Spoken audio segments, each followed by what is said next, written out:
Hey everyone, I'm Rob and welcome to my very first video on Rob Smash Entertainment. I'm excited to finally kick this off and share my journey with you. The first thing I want to mention, last year I entered a season-long best ball golf tournament on Underdog, and the team I drafted was able to pay off in a huge way. I was able to get second place for $25,000. Yeah, that's right, my patience, smart picks turned into one of the biggest wins of my life. Going forward, this channel is going to be all about fantasy sports and betting strategy. So I'll be breaking down how I build winning lineups, sharing some insights from my bets, as well as eventually diving into a podcast-style discussions about what's happening across the sports world. So if you love sports, strategy, and the thrill of turning picks into payouts, please hit that subscribe button and join me on this journey. This is just the beginning. Let's build something together. So the first thing that I do want to go over is obviously my big win from last year. So this first video is going to be based on that $25,000 team, my strategy, why I picked the players I picked, and kind of just go from there. So the first thing you might notice by looking at this is, all right, I had some interesting players here. Obviously, players like Scotty Scheffler, those are going to be obvious picks. I do want to point out that last year, while these drafts were happening, a lot of people were afraid to pick Scotty because he had an injury. I'm sorry, but if you got a chance to take Scotty, it don't matter if it's first round or not and he's injured, you take Scotty Scheffler. As long as he's going to play, he's going to get you the points you need to succeed. But some of these picks, I mean, none of those really you think of, wow, like massive big star player. Some of them are solid. You know, you have your Sam Burns, Cam Young. But I'm going to dive deep into a couple of these players here. So the first one I'm going to go over, Sam Stevens. So a lot of these players I was just really big on going into the season. Either I've been following them for a few years and I've just been waiting for them to really break out. But I'm just going to go take a quick look at exactly what the previous years were looking for. So with Sam Stevens, so you can see here in 2025, you had a really solid year, 3 top 5s, 4 top 10s, 6 top 20s, only 6 missed cuts for less than 20% of missed cuts, which is really huge. So the previous year, the reason why I liked him, again, that missed cut number is 16.7%. That is actually really good for a player who had a really high volume of 30 tournaments. Because obviously, yeah, you want to have guys who are, you know, really good players, but with best ball, if you just draft a bunch of the top tier guys, you're not going to have a full roster on some of these tournaments, which is just going to make you end up losing that round. So Sam Stevens, he's a guy who was borderline where I was like, okay, he has a great chance to make the signature events, which he ended up doing this year, and play in the majors, and he's going to play in all these other tournaments, and I was correct. That's exactly what happened. And again, him only missing 6 cuts on the year was huge. 6 top 20s was huge. He didn't get a win, but that was fine. Like we didn't need him to get a win. We just needed him to be reliable and play in a lot of tournaments.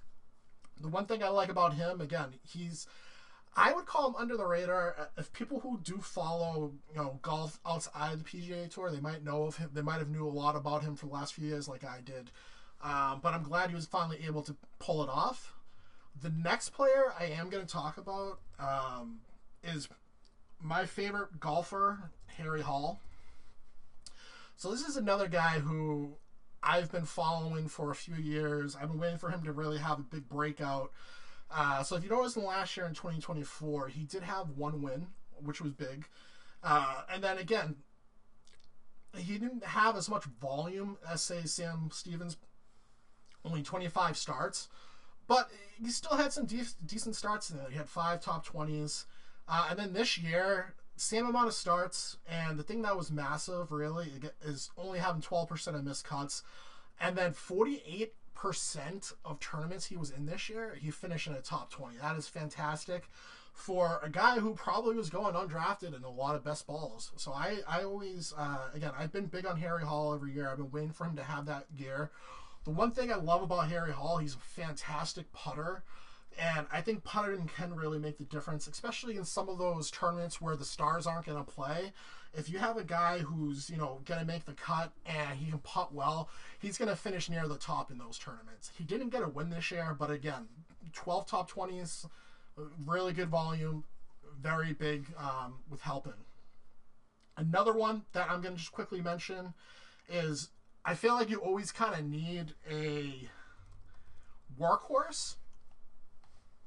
And for mine was Mark Hubbard. Like, I knew Mark Hubbard. I'm like, hey, he's not going to get me a win. He's never had a win on the PGA Tour. I don't expect him to get me a win, but he had 2 years ago 39 starts. Last year, 30 starts. He did have 31 starts in the year for this tournament. So the thing about him is, again, he's just reliable. I will say he did have a huge drop off in missed cuts. So he had only 13% in 2024, which is a huge reason why I took him. Because I was like, all right, he's reliable. He's always going to make the cut. And then he did drop off to 35%, which honestly probably could have hurt me if it wasn't for all my other guys who did really good. But still, he did really help me in some tournaments. He had 6 top 20s, 3 top 10s, 2 top 5s. So he's definitely was somebody who was huge in helping build my lineup. The next one I'm going to pick that I was big on is McNeely.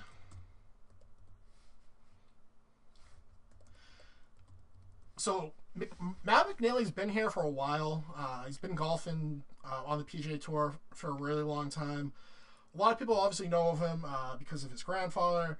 He has decent, really, stats throughout the years as far as, you know, top 20s, good miscut percentages for the most part. He had a bad 2023, which is fine. Bad 2021. But he's another guy who I was like, you know what? He's really solid. He finally had his first one in 2024. I can see him also having another solid year. The good thing about him that I really like too is, again, he's another guy who putts really well.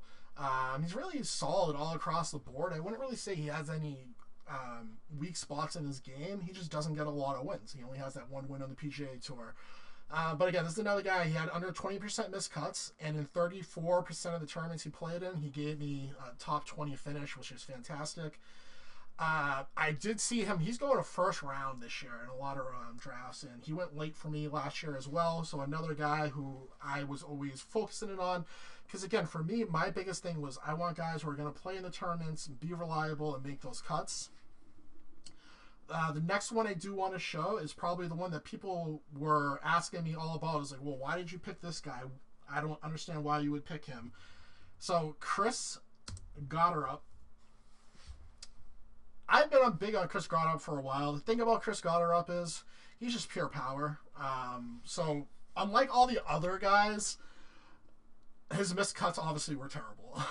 So in 2024, 50% missed cuts.